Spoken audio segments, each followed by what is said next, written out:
اعوذ باللہ من الشیطان الرجیم بسم اللہ الرحمن الرحیم الحمدللہ رب العالمین والصلاة والسلام علی اشرف الانبیاء والمرسلین وآلہ الطیبین الطاہرین۔ ناظرین محترم، سلام علیکم۔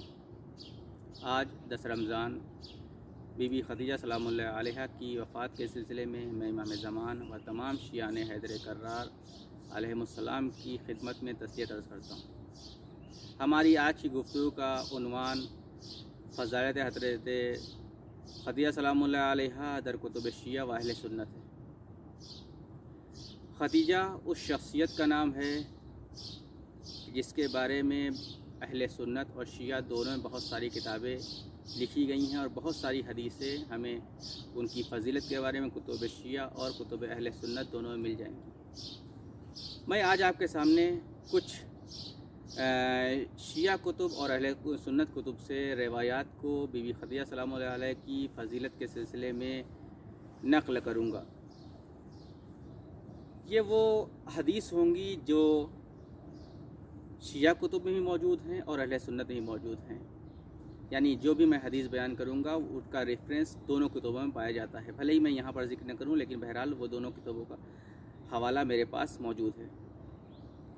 سب سے پہلی حدیث، پیغمبر اسلام صلی اللہ علیہ وسلم بی بی خدیجہ سلام اللہ علیہ کی فضیلت کو بیان کرتے ہوئے ارشاد فرماتے ہیں: کمل من الرجال کثیر ولم یکمل من النساء الا اربع، آسیہ بنت مزاحم و مریم بنت عمران و خدیجہ بنت خویلد و فاطمہ بنت محمد، کہ مردوں میں سے خداوند عالم نے بہت سے لوگوں کو کمال پر پہنچایا، وہ تکامل کی منزلوں پر ان کے عروج پر پہنچے، لیکن زنان اور عورتوں میں صرف 4 شخصیتیں ایسی ہیں جن کو تکامل نصیب ہوا اور بلندی کی اوج پر پہنچ سکی۔ ان میں سے ایک شخصیت بی بی خدیجہ سلام اللہ علیہ کی ہے۔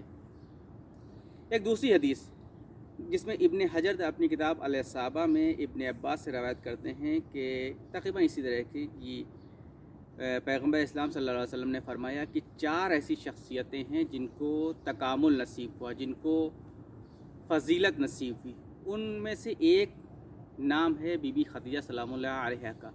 تو یہ وہ 2 حدیثیں جو میں نے آپ کے سامنے ذکر کی، یہ وہ حدیثیں ہیں جو اہل سنت کی کتابوں میں پائی جاتی ہیں اور شیعہ کتب میں بھی موجود ہیں، کہ جن میں بی بی خدیجہ سلام اللہ علیہ کو 4 دنیا کی برترین خواتین میں شامل کیا گیا ہے۔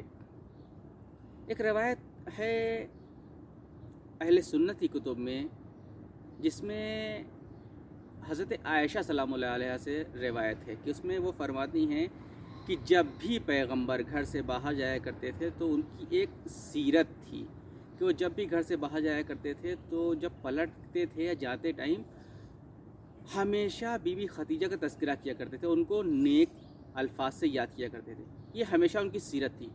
وہ کہتے ایز یوزول، اسی طرح سے جب ایک مرتبہ وہ جا رہے تھے گھر کے باہر تو انہوں نے بی بی خدیجہ کا تذکرہ کیا۔ جب میں نے سنا تو اس دن میرے اندر حسد اور رشک کی ایک لہر دوڑ گئی۔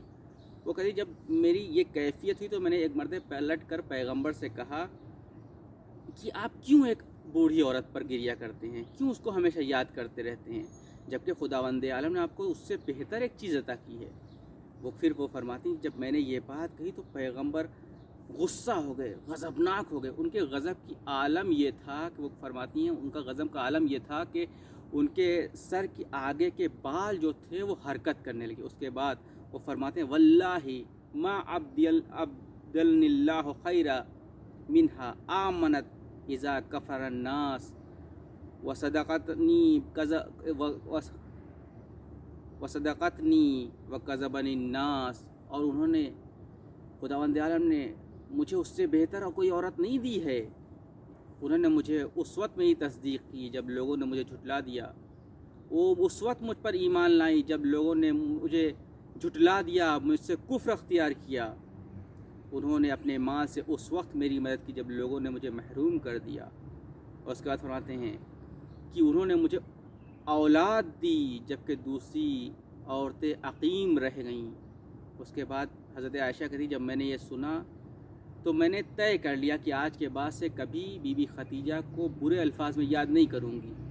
اور اس کے بعد وہ کہتی ہیں اس کے بعد میری یہ ریت بن گئی تھی کہ جب بھی مجھے پیغمبر سے تقرب اختیار کرنا ہوتا تھا، جب مجھے پیغمبر سے کوئی بات منوانا ہوتی تھی تو میں اپنی بات کا آغاز کرتی تھی بی بی خدیجہ سلام اللہ علیہا کے نام سے، ان کا تذکرہ کر کے پیغمبر کو خوشحال کرتی، اس کا جو چاہتی تھی اس سے اپنی بات منوا لیا کرتی تھی۔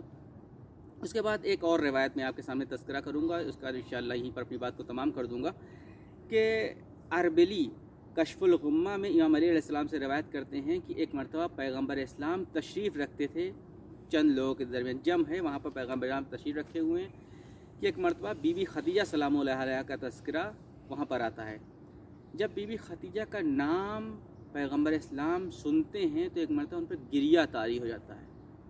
جب گریہ طاری ہوتا ہے تو وہاں پر عائشہ بھی موجود تھیں، وہ کہتی ہیں کہ آپ کیوں ایک ایسی عورت پر رو رہے ہیں جو حمراء تھی، جو عجوز تھی، جبکہ آپ کے پاس ایک بہتر بدل موجود ہے؟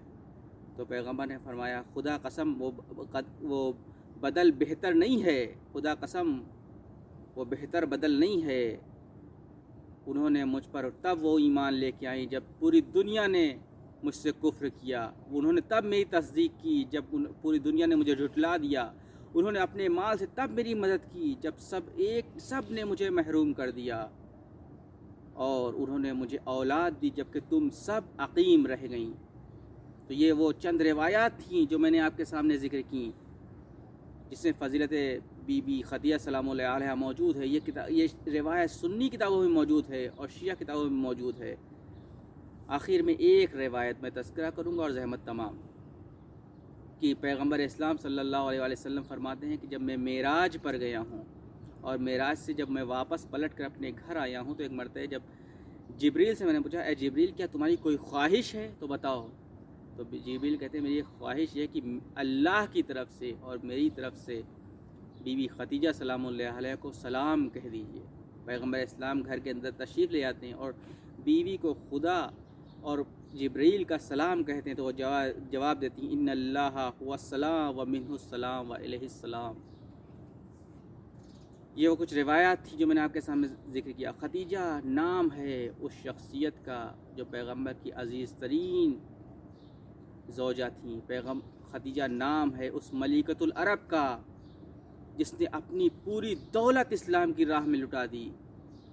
خدیجہ نام ہے اس شریک حیات کا جس نے پیغمبر کے شانہ بہ شانہ رہ کر ان تمام مصیبتوں کو برداشت کیا جو پیغمبر نے راہ اسلام کے لیے برداشت کی۔ خدیجہ نام ہے اس عظیم ہستی کا جس کا پیغمبر نے جب بھی تذکرہ کیا نیک الفاظ میں تذکرہ کیا۔ خدیجہ نام ہے اس عظیم ہستی کا جس نے فاطمہ زہرا جیسی ہستی اس دنیا میں دی کہ جس کو سیدۃ نساء العالمین کہا گیا۔ آخر میں خداوند عالم سے یہی دعا ہے کہ خدایا اس عظیم ہستی، اس پرنور روح پر ہمارا سلام ہو اور ہمیں توفیق دے کہ ہم ان کی سیرت پر واقعاً عمل پیرا ہو سکیں۔ السلام علیکم ورحمۃ اللہ وبرکاتہ۔